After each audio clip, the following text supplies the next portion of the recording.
In this video, I want to talk about the power of video view audiences. In the past, I've done a whole bunch of videos on conversion campaigns for driving traffic to Spotify, but video view audiences can be used in a bunch of different ways. For example, I'm trying to get more into building an email list and selling products behind my music, just like I did with my company Genera Studio, selling sample packs and contact libraries. And video view audiences are a nice way to measure engagement. For example, you can try to optimize the cost per conversion on something, but one of the cheapest types of ads you can run on Facebook is a video view campaign. And you can actually segment people by how far they watch into the video. So I'll just show you. I think it'll make more sense once we just dive in. So this is a campaign that I was running. It's obviously off at the moment, you can see here. And what we can do is we can see how much it costs for different levels of viewership. So if I look at through plays and cost per through play, a through play is basically a 15-second video view. So we got all these prices for 15-second video views and all these number of total through plays.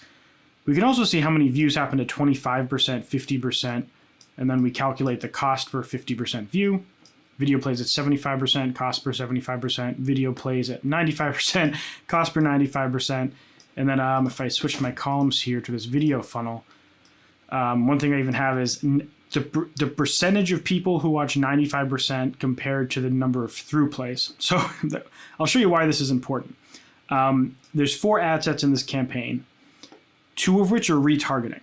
I'm trying to get people who I have watched my videos and then can watch another one of my videos to certain extensive time so that I can retarget them with an offer to join my mailing list, which will then offer them sweet deals on products and kind of climb them up the value ladder of my music. So 2 of these are retargeting, 2 of these are cold traffic, just random things I tested. Linkin Park has always worked great for this particular song. I guess it probably makes sense to show you the ad so you have an idea of what I'm talking about. Basically, it's a performance video. I'll play like a couple seconds of it.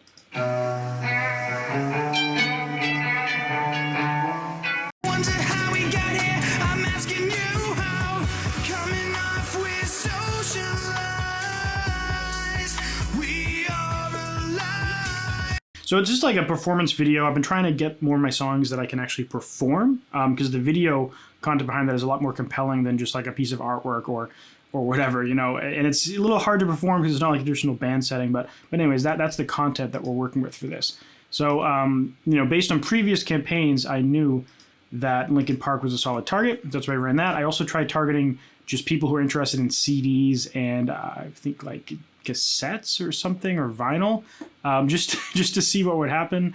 Record collecting, record shop, and compact disc. So physical media and music. And then we have people who watch 50 to 75% of various videos that I chose, and then people who watch 15 seconds of a bunch of videos that I chose. And so, looking at all this data, we can see that if we look at the cost per 95% view, these 2 retargeting audiences absolutely demolished the cold audiences, which makes sense, right? Like this 20 cents of people who watch 50 to 75% of some previous videos of mine compared to 54 cents from this cold Linkin Park targeting. And then this really good one. This is just people who watch 15 seconds of my videos, 15 cents per 95% video view, which remember, this is like a 2.5 minute video or something. So this 95% represents like 2 minutes of watch time compared to 60 cents, this 60 cents and 54 cents. The other really cool metric is this 95% divided by through plays. And the reason why I thought this number was important is because it represents, like, for everyone that watches 15 seconds, how many of those people make it to the end of the video. And so this is essentially like 21%, basically, you could think of. I guess, yeah, it is like 21% of people who watched all the way to the end compared to people who watched 15 seconds in. And this, only 3% and 4% went in. So these retargeting audiences, people watch longer for cheaper, which is why I'm trying to build up this set of retargeting data for when I start doing these email offers and product offers, because it should, in theory, and based on my own company and other people's content, this is kind of the one way to do it, so I'm pursuing it. So let me show you how to set up the retargeting thing. Now, on the front side, all you do is you make a video view campaign targeting. By the way, this is all like United States, Canada, UK, Australia, Japan, and Netherlands, something like that. It's like 8 countries. So no Mexico, Brazil, India, stuff like that. Not that there's anything wrong with targeting those countries, but the purpose of this campaign is get ready to sell stuff. And the chances of selling stuff in the United States is higher than selling stuff to Mexico. That's really the only reason. So we're going to go to, I'm going to show you next how to set up these retargeting pools. So we're going to go to audiences. And this is a different ad account than I normally use. I'm trying to split my Geneva Studio stuff with my Andrew Southworth stuff because they've all been in the same ad account for so long. But we just go to create audience, custom audience, video. And then now we can choose anything we want. People who watch 3 seconds, 10 seconds, 15 seconds, 25, 50, 75, and 95%. So this is really up to you. I'd say like a good benchmark is like make sure that it represents at least like 2 minutes of watch time. So if you have a 4-minute video you want to include in this, 50% is a good metric. But so you want like the most amount of people that watched over 2%. Doing through play is also good too. But like you can make a bunch of these and you can actually see back here, I have like this 50% one, this 50% one, this 75% one, this 50% one, there's a 95% one. So I just make them all, basically. So we'll go back video, and we'll choose 50%, just for safe example. You can choose videos here.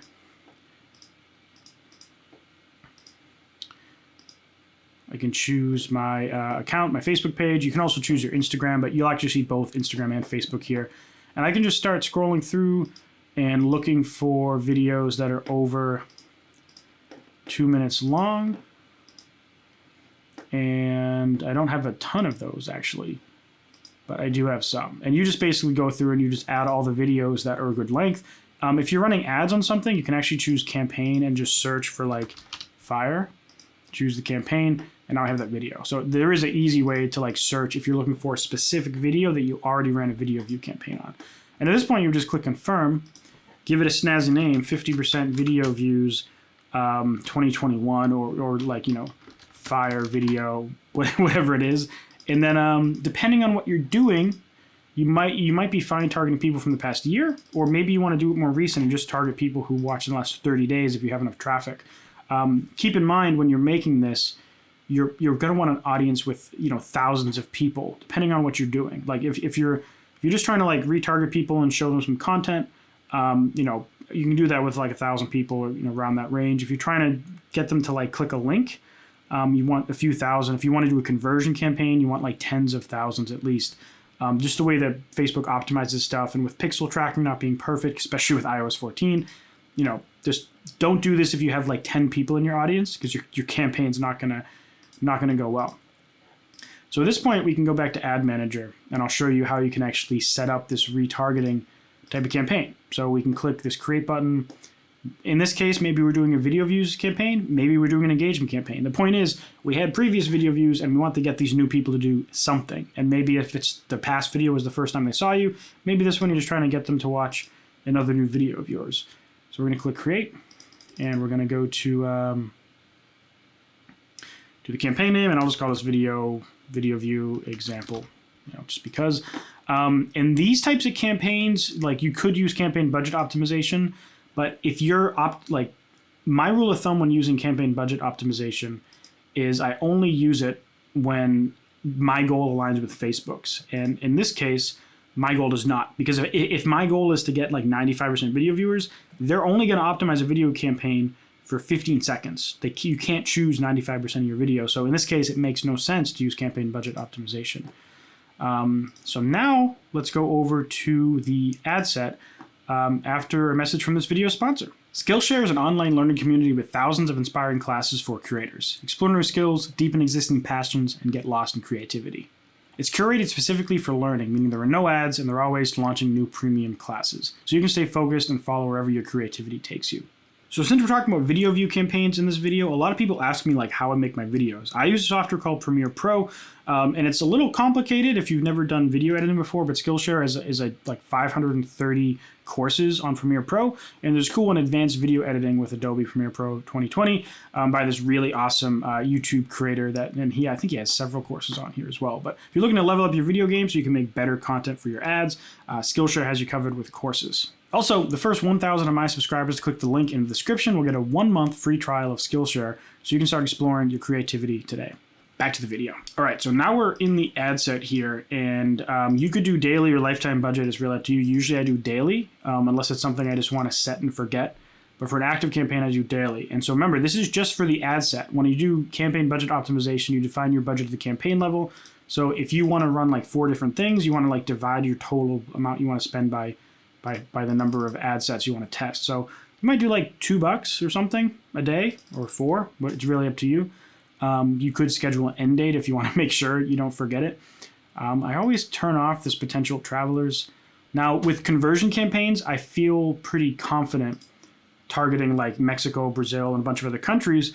But, you know, with bots and stuff and being prevalent, I mean, bots are prevalent in the United States. Fun fact for you, the United States is the second biggest bot country in the planet, only after China. So the whole bot thing being in foreign countries, there's a higher proportion of them, but there's actually more in the United States.